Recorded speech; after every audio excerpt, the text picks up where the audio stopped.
ये लिखने बेटा, आपको नोट्स बनाने। देखो गेट के मतलब देखिए बेटा, गेट की फॉर्म देख लो पहले तो। गेट की first form get, second form got, third form got, fourth form बनाएंगे तो गेटिंग और फिफ्थ बनेगा तो गेट्स। तो वर्ब की फॉर्म क्यों पता होनी चाहिए कि वर्ब्स की फॉर्म से ही पता चलता है कि हम बात किस समय की कर रहे हैं। तो समय की पहचान तो आपकी वर्ब की फॉर्म करवाएगी। तो आज हम सारे एक्शंस, मेन सेक्शंस कुछ निकाल रहे हैं और अभी ऐसे ऐसे आपको कुछ चार्ट सीखने हैं जिसमें हर बात को बोलने का वर्ड आ जाएगा। गेट की फॉर्म देखा, गेट, गॉट, गॉट। अभी वर्ब की फॉर्म भी सीखनी है पर पहले कुछ एक्शंस तो सीख लो बेटा। अब देखो क्या कहते हैं, गेट माने, अब देखो घर, कहीं पर भी हम जब पहुंचते हैं, कहीं पर भी हम पहुंचते हैं, तरीका पता है पर बेटा वर्ड नहीं पता। तरीका पता है पर आपको वो शब्द नहीं पता, क्या फायदा। अब देखो कहीं पर हम पहुंचते हैं तो हमें रीच वर्ड बोलते हैं, पर आजकल नहीं बोलते बेटा। जैसे ये जो बच्चे आइल्स की प्रिपरेशन करते हैं ना बेटा, उनकी लिसनिंग जब आती है तो उसमें वो रीच लगाते ही नहीं, अराइव लगाते ही नहीं। वो पहुंचने के लिए एक वर्ड यूज करते हैं गेट। घर पहुंच गया, गेट होम। घर पहुंच गया मतलब गेट होम। मार्केट पहुंच गया, गेट मार्केट। तो घर पहुंचा, गेट होम। तो पहुंचने की इंग्लिश होगी गेट, तो गेट होम।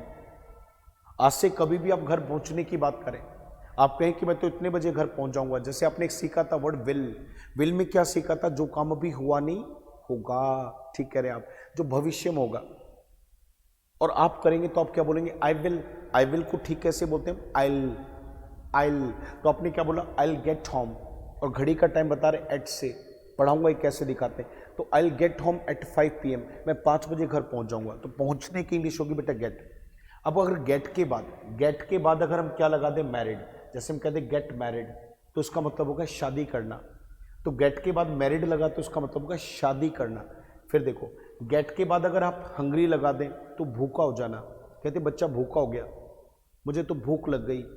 भूखा हो जाना, भूख लग जाना, उसे इंग्लिश में बोलते गेट हैंग्री।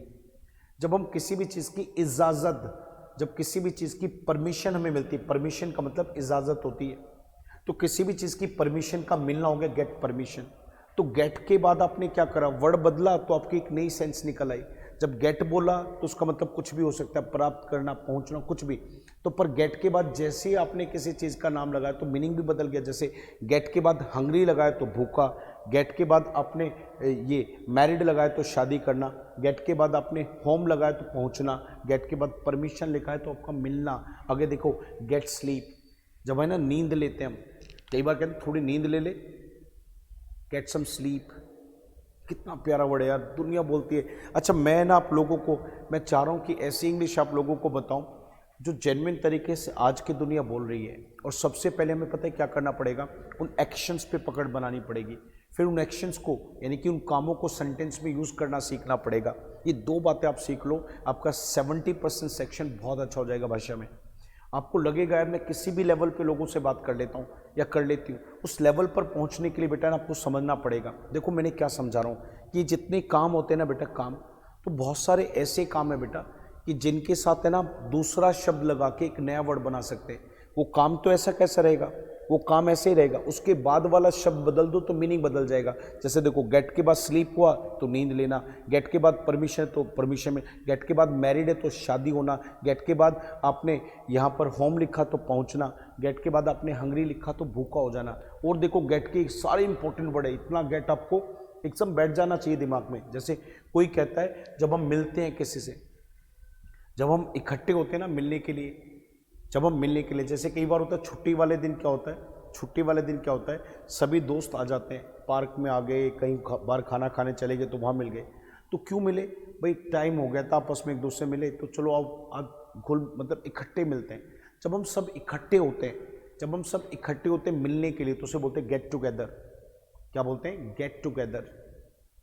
फिर से सुनिए, ये जो फंक्शंस होते हैं, बहुत सारे लोग फंक्शंस क्यों करते हैं अपने घर में, वो इसलिए करते हैं रिश्तेदारों को सब इकट्ठे आ जाएंगे, मिलेंगे, बैठेंगे, मजे करेंगे, मस्ती करेंगे, गेट टुगेदर। तो गेट टुगेदर के लिए बर्थडे पार्टीज में क्या होता है, गेट टुगेदर हो जाता है, सब लोग आ जाते हैं, मिलते हैं, बात करते हैं। तो जब हम है ना इकट्ठे होते हैं मिलने के लिए, जानने के लिए, बातचीत करने के लिए, इंजॉय करने के लिए, तो उसे बोलते हैं गेट टुगेदर। आगे देखिए अगला वर्ड क्या आता है, गेट प्रेग्नेंट। कोई भी महिला जब प्रेग्नेंट होती है तो उसको होना हो गया गेट प्रेग्नेंट। तो गेट से देखो, गेट के बाद प्रेग्नेंट लगा दिया तो प्रेग्नेंट होने की बात है। टुगेदर लगा दे तो इकट्ठे होने की बात है, होम लगा दे तो पहुंचने की बात है, मैरिड लगा दे तो शादी की बात है। तो यही तो ध्यान रखना, गेट है, गेट के बाद वाला वर्ड बदल दो, एक नया वर्ड तैयार हो गया। तो गेट के सारे इंपॉर्टेंट वर्ड है, जैसे देखो गेट रेडी, तैयार होना। जब हम किसी भी चीज़ के लिए तैयार हैं, जैसे आप इस क्लास के बाद तैयार है ना, आपका टाइम के साथ बात करना बढ़ने वाला है, तो तैयार हो गए तो गेट रेडी। जब हम तैयार होते हैं कपड़े पहनकर, जब हम तैयार होते हैं कपड़े पहनकर, तो बहुत सारे लोग हैं ना ऐसे ही बोलते हैं गेट रेडी। मैं कहता हूँ उससे भी अच्छा वर्ड है, जब हम कपड़े पहनकर तैयार होते हैं तो उसको गेट रेडी से अच्छा बोलो गेट ड्रेस्ड। गेट ड्रेस्ड, जैसे ड्रेस है, अब ड्रेस को पहनना, ड्रेस को पहनना तो बोलेंगे गेट ड्रेस्ड, गेट ड्रेस्ड। और गुस्सा करना हो गया बेटा गेट एंग्री। गुस्सा करने को इंग्लिश में क्या बोला हमने, गेट एंग्री। कहते यार वो गुस्सा हो गया यार मेरे से, गेट एंग्री। हाँ, पास्ट में जाएगा तो बोलेंगे ही गॉट एंग्री, पर आपको पता होना चाहिए गेट के बाद एंग्री लगा है तो गुस्से की बात। आगे देखो, मौका मिलना, गेट अ चांस। मौका मिला तो क्या बोलेंगे बेटा, get a chance, get a chance. Get के बाद चांस लगा दो, मौके की बात आ गई। एंग्री लगा दो, गुस्से की बात आ गई। गेट के बाद ड्रेस लगा दो तो कपड़े पहनने की बात आ गई। गेट के बाद रेडी लगा दो, तैयार होने की बात है। प्रेग्नेंट लगा दो तो किसी महिला का प्रेग्नेंट होने की बात होगी। आगे देखिए, गेट अ शॉक, जब झटका लगता है, जब हमें झटका लगता है ना किसी चीज़ का, तो उसे इंग्लिश में बोलते हैं गेट अ शॉक। तो गेट शॉक का मतलब होता है झटका लगना। भाई साहब मैं तो है ना, झटका लग गया मुझे तो वहाँ देख के, गेट अ शॉक। आगे देखिए, यहाँ पे कहते हैं गेट अ क्लू। जैसे आप कभी देखोगे तो ये आते हैं ना टीवी पे प्रोग्राम ही आते हैं, सावधान इंडिया और ये, तो उसमें पुलिस को क्या करता है, थोड़ा सा सुराख मिलता है। सुराख, सुराख को इंग्लिश में बोलते हैं क्लू।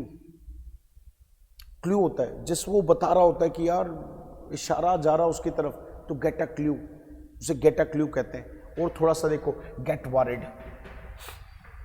जब हम चिंतित होते हैं किसी भी चीज़ को लेकर, जब हम चिंतित होते हैं तो उसे इंग्लिश में बोलते हैं गेट वॉरिड। तो गेट के बाद वॉरिड लगा तो चिंतित की बात आ गई। थोड़ा सा और देखिए, गेट फ्राइटन्ड, जब हम डर जाते हैं। देखो ये तो झटका लगना और एक डर गए, अब क्या होगा, हो ये क्या हो गया।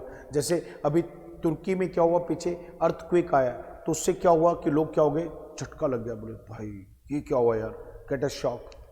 एक होते क्या है, अब वो पीटेगा, अब आ गई मम्मी, छोटे बच्चों को देखो, अब मम्मी आ गई, अब पीटेगी, तो बच्चा क्या होता है, वहाँ पे शॉक नहीं लगता उसको, वो गेट फ्राइटेंड हो जाता है, वो डर जाता है, यार अब पिटूंगा मैं। तो गेट फ्राइटेंड का मतलब डर गया। आगे देखो, गेट ओल्ड, जब उम्र हो जाती है आदमी, बूढ़ा, बूढ़े होने की इंग्लिश होगी गेट ओल्ड। जब आदमी नाराज होता है, दुखी हो जाता है बेटा, तो गेट अपसेट। बूढ़े के लिए गेट ओल्ड, तो गेट अपसेट का मतलब नाराज हो। ये कॉमन, इसे कोलोकेशन कहते हैं बेटा। एक वर्ड में लिखने जा रहा हूं, बोर्ड पे ध्यान रखना, इसे इंग्लिश में कोलोकेशन कहते हैं बेटा। शब्दों का पेयर, जितने ज्यादा आपके पास शब्दों के पेयर होंगे तो मान के चलना बेटा आपकी इंग्लिश उतनी ही अच्छी होगी। अब देखो, आप लोगों से मैं पूछूं, छोटा सा एग्जांपल देखो, मैंने आज क्या पढ़ा है, एक्शंस की फॉर्म्स होती हैं, 3 फॉर्म होती है, फोर्थ एंड फिफ्थ बनाते हैं। आईएनजी तो फोर्थ, एस और ईएस तो फिफ्थ, ईएस कब, सीएच, एसएच, ओएक्स। पर ये देखो बेटा, वर्ड के कुछ वर्ब ऐसे ही हैं, कुछ, सभी में ऐसा नहीं होता बेटा, पर कुछ वर्ब ऐसी हैं जिनके बाद वाले शब्द को बदलो तो एक नया मीनिंग आएगा। अब जैसे देखो, मैं आपसे पूछूं, जब लोग इकट्ठे होते हैं, मैं बीच बीच में से पूछूंगा, सोचो, दिमाग पे जोड़ दो। जब लोग इकट्ठे होते हैं मिलने के लिए, गेट टुगेदर। आगे देखो, जब किसी को झटका लगता है, कोई ऐसी चीज पता चलती वो मतलब झटका खा जाता है, गेट अ शॉक। जब किसी को गुस्सा आता है, गेट एंग्री। जब कोई व्यक्ति कपड़े पहनकर तैयार होता है, गेट ड्रेस्ड। जब कोई व्यक्ति नींद लेता है, गेट स्लीप। जब किसी व्यक्ति को किसी काम को करने की इजाजत मिले, गेट परमिशन। जब किसी व्यक्ति को भूख लगती है, गेट हंग्री। ठीक बोल रहे बेटा आप। जब कोई भी व्यक्ति घर पहुंचेगा, गेट होम। जब कोई भी व्यक्ति को मौका मिलता है, गेट अ चांस। जब किसी भी व्यक्ति का ना कुछ सुराग मिलता है, गेट अ क्लू। जब कोई व्यक्ति दुखी हो जाता है, गेट अपसेट। जब कोई व्यक्ति की उम्र हो जाए, गेट ओल्ड। जब कोई व्यक्ति वैसे तैयार होता है, गेट रेडी, गेट रेडी। जब महिला संतान को प्राप्ति मतलब धारण करती है, गेट प्रेग्नेंट।